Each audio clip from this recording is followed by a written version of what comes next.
Megacanal Sonora presenta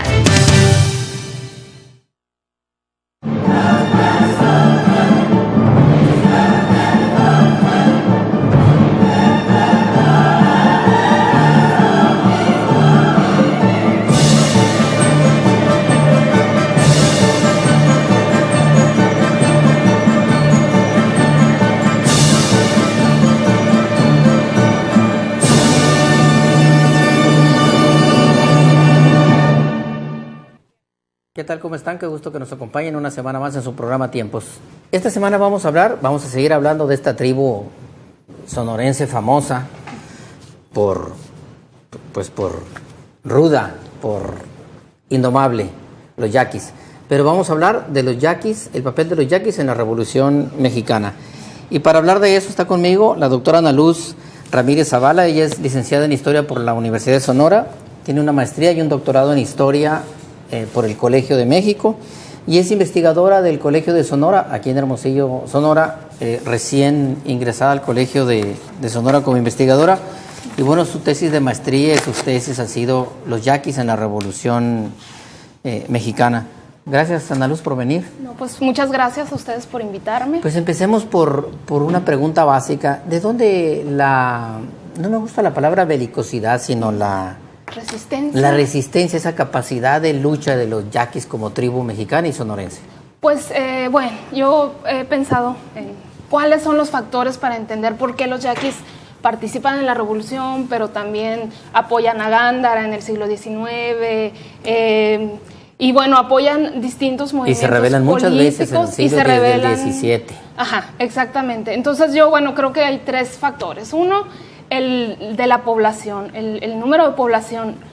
Más o menos en las crónicas se habla que eran alrededor de 40,000 a 60,000 habitantes, que no eran el único grupo que tenían ese número de población. Porque los mayos también. Sin embargo, eso es importante en un contexto de frontera, de baja densidad demográfica, en el que hay pocos individuos hispanos, y entonces las autoridades en la época colonial pues tenían que estar dispuestos a negociar con los grupos indígenas, ¿no?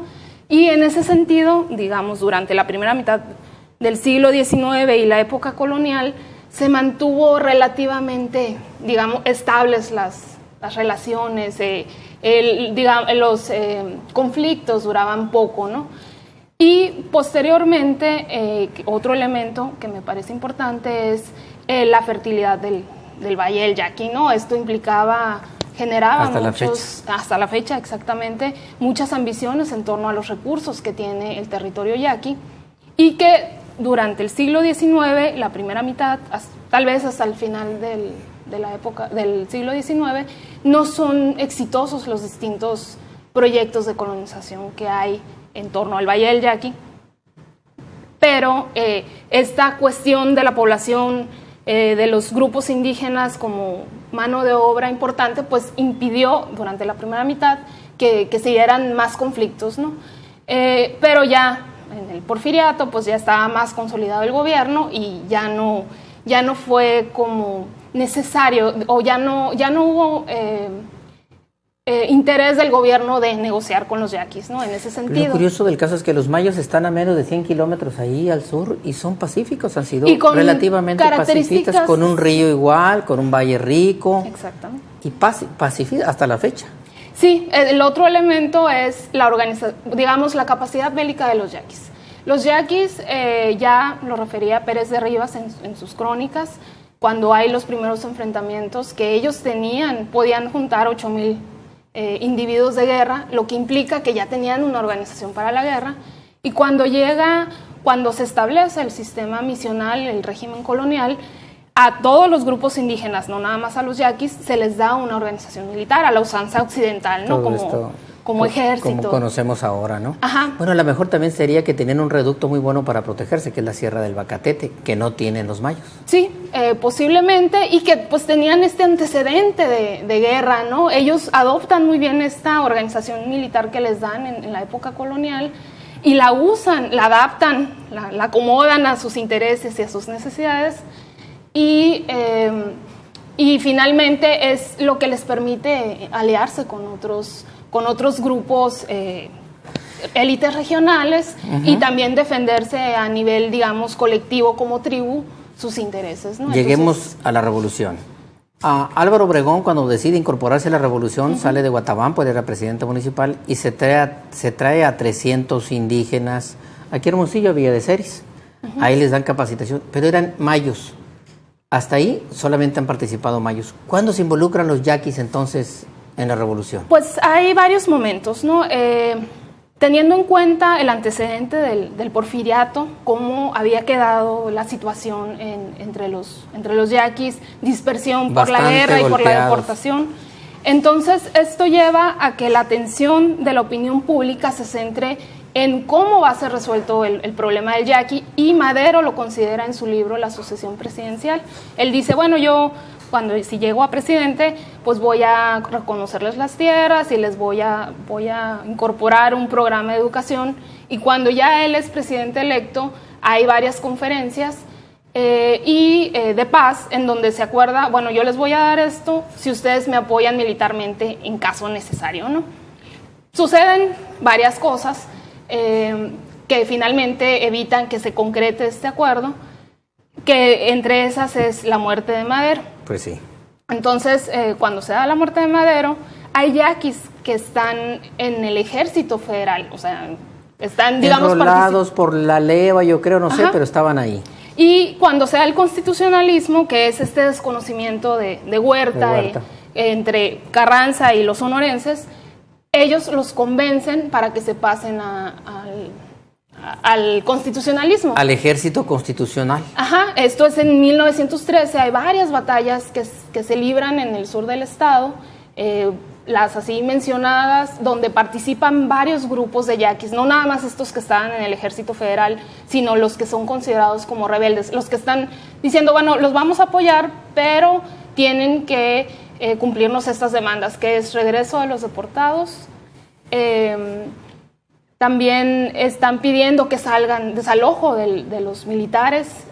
Tenían cuarteles en todo el territorio yaqui porfirista, ¿no? De hecho, adentro del Pacatete está todavía un cuartel, los restos de un cuartel militar federal.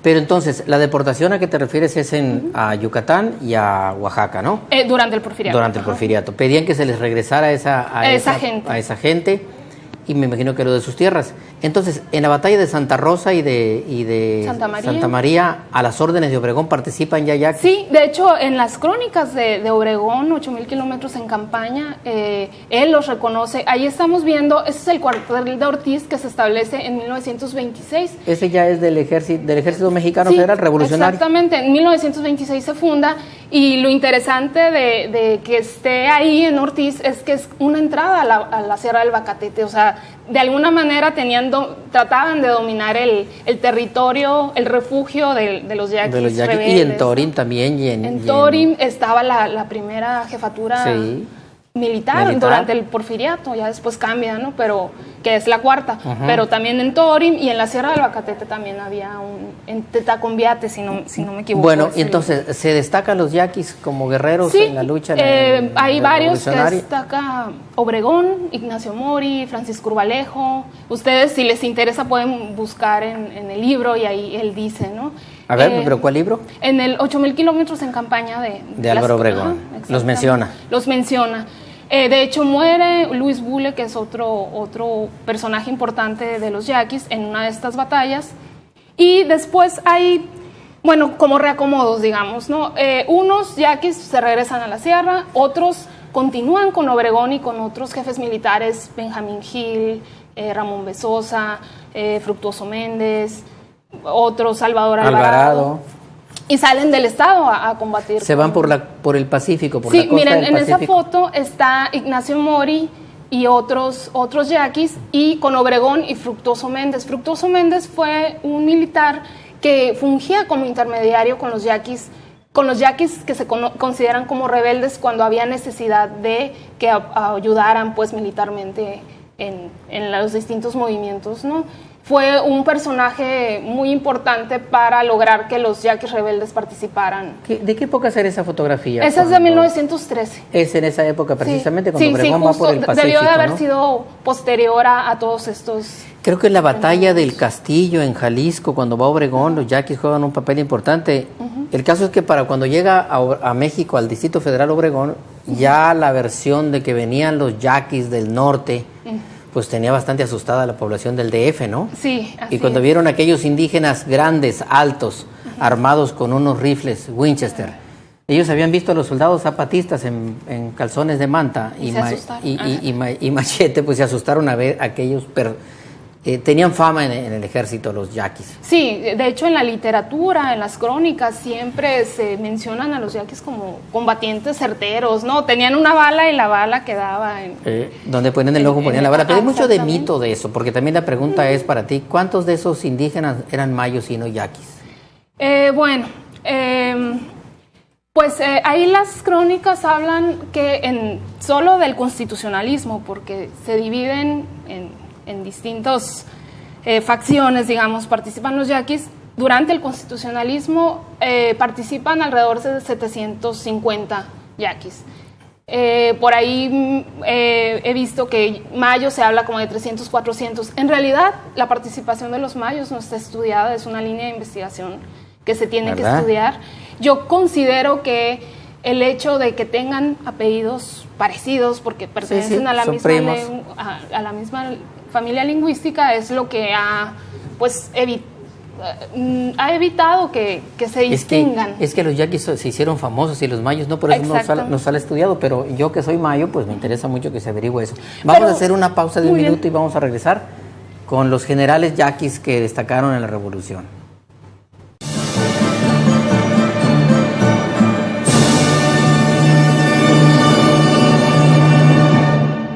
Regresamos para hablar de los yaquis en la Revolución. Tenemos una imagen ahí donde se ven los en el monitor, a ver si la vemos. Esos yaquis o esa foto, si no me equivoco, es del archivo Casasola y ha pasado a la historia como que son yaquis, pero ya van varias personas, y entre ellas yaquis y mayos, que dicen, esos no son yaquis, son mayos. Son mayos. Ellos sí se reconocen, a lo mejor nosotros, a nuestros ojos. Por la vestimenta, yo creo. Por la vestimenta, ¿no? Y entonces, bueno, ahí se ve un número elevado, pero bueno, esas son las distorsiones que desafortunadas hay. De la historia. Bueno, ¿y con qué? Hubo muchas facciones en la Revolución, ¿no? Muchos grupos. Se la jugaron con diferentes grupos los yaquis, ¿no? Así es. Hubo un grupo que participó en el maitorenismo. El maitorenismo es esta defensa hacia José María Maitorena cuando es desconocido. Contra Plutarco Elías Calles y los otros revolucionarios. Y Obregón mismo, ¿no? Ajá. Ahí participan los yaquis. Ahí participan. Después, bueno, es vencido el maitorenismo y en ese inter es cuando viene Villa a Sonora. Ajá. Entonces, todos los que estaban en el maitorenismo se pasan al villismo. Es cierto. Y al mismo tiempo había yaquis que estaban con Obregón en el centro, ¿no? En el Bajío, etcétera. Y es cierto que en el libro de Palemón Zavala, Perfiles de Sonora, su abuelo, que era mayo, dice que había un grupo de yaquis con Villa, y cuando Villa pierde la batalla aquí en el Alamito, pues a todos esos indígenas se los traen y los encierran aquí en el Torreón, en la colonia del Torreón. Había ahí una especie de hacienda y ahí los encerraron. Venían con lo último del villismo. Sí, ellos se rinden al constitucionalismo y aparentemente son indultados y forman un batallón con ellos y los mandan a Potam. Pero hay un militar muy importante que es Francisco Urbalejo. Ese es un general yaqui, ¿no? Ajá, es un general yaqui que él lo apresan y lo mandan a Guadalajara, pero luego lo sacan y lo vuelven a ascender. Incluso él llega a ser general de división en 1924. Y otro personaje yaqui que llega a ser general de división es José Amarillas.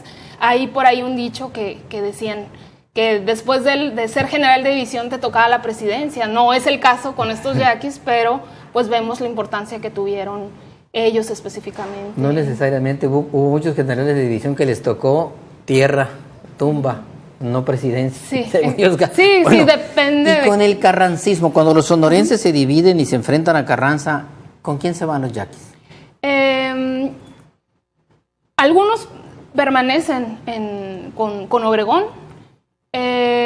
No, todos que se van con los sonorenses. De hecho, es el plan de Agua Prieta. Yo considero que ahí es el pacto de la revolución, ¿no? Sí. Ellos acuerdan que van a defender la parte sur del estado en caso de que haya necesidad, pero no hubo necesidad porque eso se resuelve como muy rápido.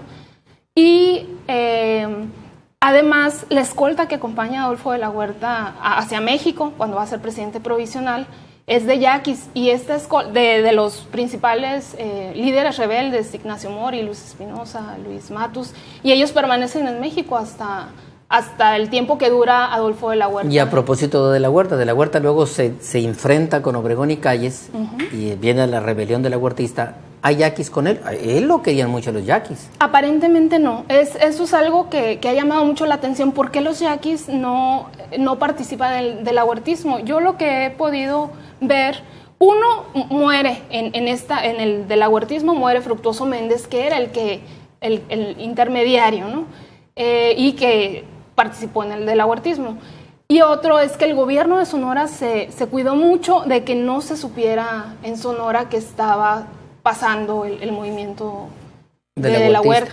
Y Urbalejo permaneció fiel a Obregón, creo, ¿no? Sí, permanece fiel hasta hasta 1929 en el escobarismo. Él es gobernador él está en la jefatura de Durango, y él es uno de los principales que se adhieren a la causa escobarista. Él sí se va a la rebelión escobarista. Sí. A la renovación, la renovadora. Ajá, exactamente. De hecho, él sale del estado de Sonora, pero así como otros, como Yucupicio, es indultado y regresa, incluso lo vuelven a incorporar al ejército. ¿Y en qué termina Urbalejo? Urbalejo, el último cargo que tiene es de inspector especial de las colonias yaquis, en 1940, más o menos, ¿no? En su propio territorio. En su propia tierra, exactamente. Pues qué interesante. ¿Y qué pasó con ellos después de la revolución? Bueno, en el marco del plan de Agua Prieta se cumplen algunas de las demandas de los yaquis. Bueno, en el entendido de que ¿cuándo termina la revolución?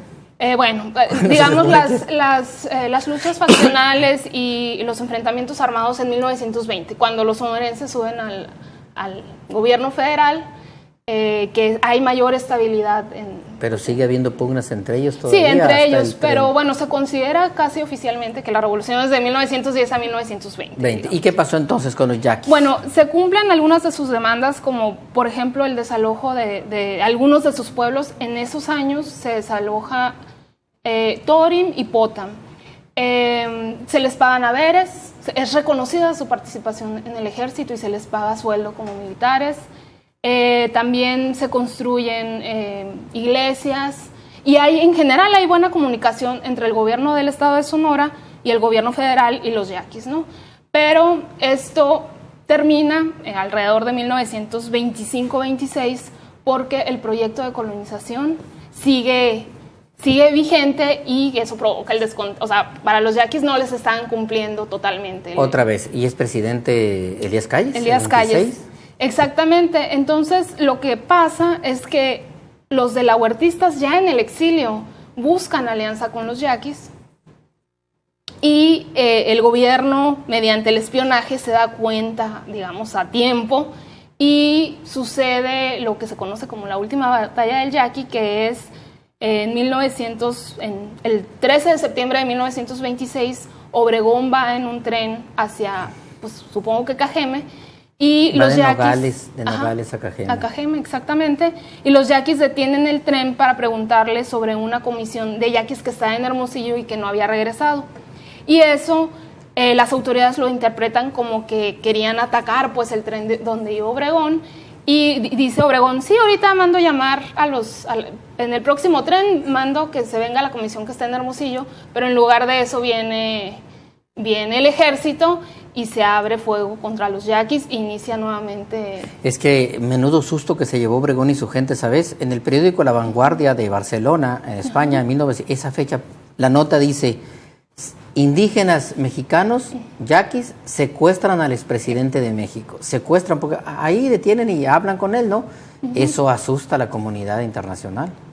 Bueno, pero esa época del 26 también, la Fuerza Aérea Mexicana de entonces también los ataca, ¿no? Con bombardeo de aviones. Sí, así es. Inicia la campaña militar. Parte de esa campaña, pues los yaquis huyen a la sierra como siempre. Y la diferencia de esta campaña con otras es el avance tecnológico que ya tiene el Estado mexicano, pues el revolucionario. Y yo digo que practican los bombardeos, bueno, ya se habían utilizado antes, ¿no? Pero en la rebelión de la Huertista. Sí, en la rebelión de la Huertista incluso se adquieren más aviones. Hay 8 aviones que están operando en esta campaña y a lo mejor no son efectivas. Las fuentes refieren que las bombas aventaban bombas asfixiantes y que no eran muy efectivas. Los mismos yaquis lo dicen, pero sin embargo ya los rebasaban, ¿no? Para su defensa, ya era algo desconocido para ellos, ¿no? ¿Se quedaron yaquis en el Ejército Nacional por siempre en México o en el sur del país, haciendo carrera militar hasta que Sí, se quedaron yaquis, por ejemplo, José Amarillas, que es uno de los que llega a ser generales de división, incluso muere en Guanajuato, o sea, ya ni siquiera ya no regresa a su tierra. Muchos otros sí regresan.